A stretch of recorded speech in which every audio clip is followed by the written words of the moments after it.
നീ എന്താ ഫോൺ എടുക്കാതെ? മീറ്റിംഗിലായിരുന്നു. അല്ല, എന്നെ ഒഴിവാക്കാൻ നോക്കിയാലുണ്ടല്ലോ. അങ്ങനെയൊന്നും ഇല്ല. അങ്ങനെയാണെ ടെൽ മീ, എപ്പം മാരേജ്? ചർച്ചിൽ സെറമണി ഒന്നും വേണ്ട. ഏതെങ്കിലും ഒരു register officer. I just want to be with you.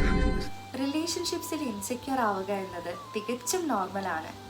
എന്നാൽ ഈ വീഡിയോയിൽ നമ്മൾ കണ്ടത് ആൻഷ്യസ് അറ്റാച്ച്മെന്റ് സ്റ്റൈലിലെ റിലേഷൻഷിപ്പാണ്. ഇത്തരത്തിലുള്ള ആളുകൾ ഒരു റിലേഷൻഷിപ്പിലേക്ക് വരുമ്പോൾ അവരുടെ self worth is literally tied to the relationship around them. തൻ്റെ പാർട്ട്ണർ തന്നെ ഒരുപാട് സ്നേഹിക്കുമ്പോൾ, വാലിഡേറ്റ് ചെയ്യുമ്പോൾ, റീഅഷ്വർ ചെയ്യുമ്പോൾ, കെയർ ചെയ്യുമ്പോൾ they are actually building up their self worth.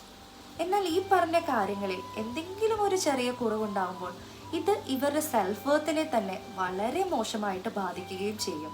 Some of the key features of this category are fear of abandonment. താൻ ഒരുപാട് സ്നേഹിക്കുന്ന തൻ്റെ പാർട്ട്ണർ തന്നെ ഉപേക്ഷിച്ചു പോകുമോ എന്ന ഭയം, താൻ സ്നേഹിക്കുന്ന അത്രയും തന്നെ തിരിച്ച് സ്നേഹിക്കുന്നുണ്ടോ എന്ന ചിന്ത, ചെറിയ ചെറിയ വഴക്കുകൾ ഉണ്ടാകുമ്പോൾ പോലും തൻ്റെ പാർട്ട്ണർ തന്നെ ഉപേക്ഷിച്ചു പോവുകയും മറ്റൊരാളാൽ റീപ്ലേസ് ചെയ്യപ്പെടുമോ എന്ന ഭീതിയും ഇവരെ കോൺസ്റ്റൻ്റ്ലി അഫക്റ്റ് ചെയ്യാറുണ്ട്. Seeking approval and reassurance. തൻ്റെ റിലേഷൻഷിപ്പിൽ ഒരു സെക്യൂർ ഫീലിംഗ് ലഭിക്കുന്നതിന് വേണ്ടി എല്ലായ്പ്പോഴും തൻ്റെ പാർട്ട്ണറിൽ നിന്നും റീഅഷ്വറൻസ് ഇവർ ആവശ്യപ്പെടാറുണ്ട്. They are in strong desire for an emotional and physical bond from their partner. എന്നാൽ ചില സമയങ്ങളിൽ പാർട്ട്ണർക്ക് ഇത് വളരെ ക്ലിങ്ങി ആയിട്ട് ഫീൽ ചെയ്യാറുണ്ട്. Third one is emotional ups and downs. തൻ്റെ പാർട്ട്ണറിൽ നിന്നും ലഭിക്കുന്ന അറ്റൻഷനും അഫെക്ഷനുമാണ് ഇവരുടെ ഇമോഷൻസിനെ തന്നെ ബിൽഡ് ചെയ്യുന്നത്.